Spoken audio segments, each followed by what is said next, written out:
Welcome to the Core Separations dashboard. It is here where all the information collected by the system is presented.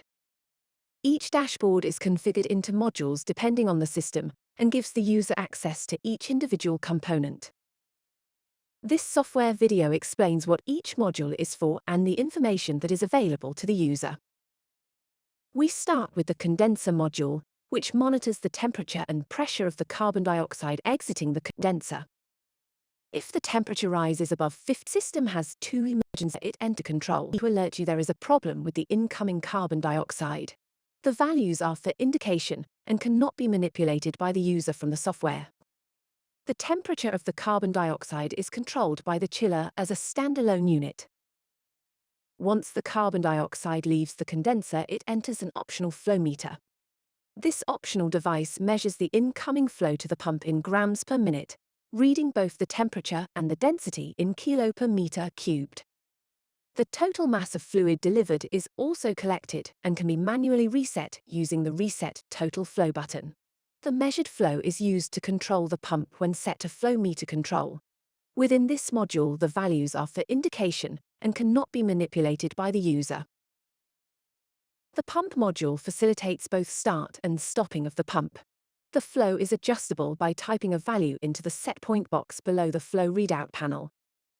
We also monitor the outlet pressure generated by the pump with an alarm alerting the user if the pressure limit is exceeded. Multiple modes can be accessed from the drop-down menu, although what is available depends on the system configuration. Computed control calculates flow based on the piston volume and RPM of the motor. It is the primary mode when no flow meter is available. Flow control utilizes the flow meter to accurately deliver the correct flow to the system, adjusting the motor speed to compensate for density changes. Pressure control uses the outlet pressure measured by the pump to control the pressure in the extraction vessel. This can be set using the set point panel below the pressure readout. This is normally used when a static or soak pressure is required. When a solvent addition becomes necessary, the Co-Solvent module is employed. Like the main pump, flow is adjustable. The Co-Solvent module monitors the outlet pressure and alarms alert you if the high level is reached. Circulator control is an optional module that is present on subcritical systems. This panel controls the temperature delivered by our external recirculating water bath for a variety of modules, including vessel 1 and 2 for multi-vessel systems and the preheater. Unlike systems that use electrical heating, the temperature of each module is controlled at one set point. The set point of the circulator can be controlled from this panel in two ways. Internal temperature controls the temperature of the fluid internal to the water bath, ignoring carbon dioxide temperatures.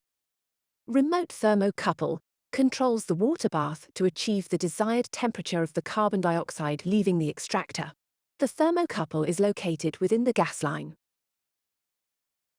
This module monitors and controls the temperature of the carbon dioxide exiting the preheater. If the preheater is electric, the temperature can be altered by clicking the SP box and inputting the desired temperature in degrees Celsius. Like the previous module, the vessel heater monitors and controls the temperature of the extraction vessel. The temperature set point can be altered if the heaters are electric by clicking the SP box and inputting the desired temperature in degrees Celsius. With multi-vessel systems that have two vessels, a second module appears allowing control of both. The ABPR module controls the pressure in the extractor vessels. The set point is adjustable from this panel coupled with the on-off function. The unit can only be started once the pump has been activated. Two buttons are present at the bottom of the module. The hold button should be selected during standard operation. It acts to hold the needle position when the pump and back pressure regulator are switched off. By holding the needle, the system does not have to search for the correct position when it is restarted. A small pressure drop will be observed when the pump is switched off, as the back pressure is a combination of the needle position and flow rate. The open button should only be used when the pump is not running. It gradually opens the back pressure regulator to release the pressure. The rate at which the needle opens is controlled in the PID settings under ABPR, PID Output. The Vaporiser Module controls the temperature of the carbon dioxide entering the first separator. The set point is adjustable from this panel, coupled with the on-off function. The vaporizer can have two thermocouples, one that sits within the unit, and one that sits within the carbon dioxide line, which is optional. The control point depends on the configuration of the system. Separator modules monitor and control the temperature of the electrical jacket located on each separator and the carbon dioxide gas temperature leaving the separators. The set point is adjustable from this panel, coupled with the on-off function. The pressure in the separators are also monitored on this panel, but cannot be adjusted. This is done using the manual regulators positioned on the system. The module at the top of the screen displays the main system parameters.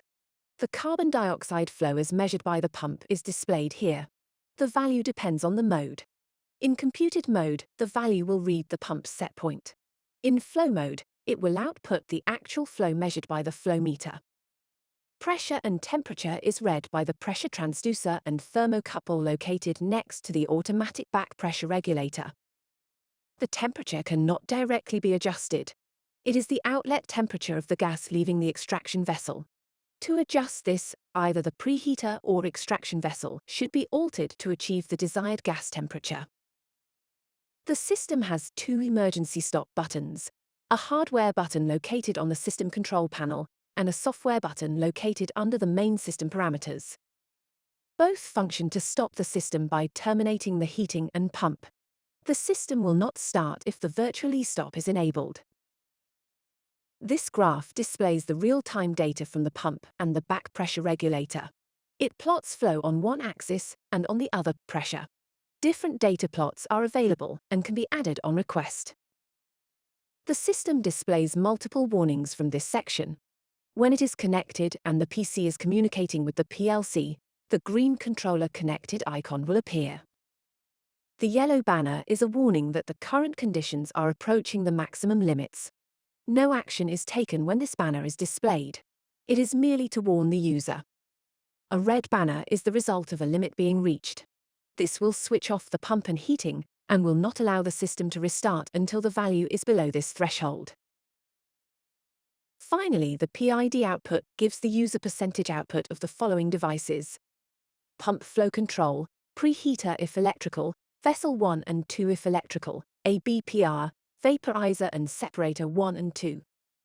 The outputs can be used to determine how hard a module is working and help diagnose whether there is a fault within the system. For example, if the preheater output is 100% and the set point is not being achieved, then there is either a fault with the unit or the condition required is unachievable.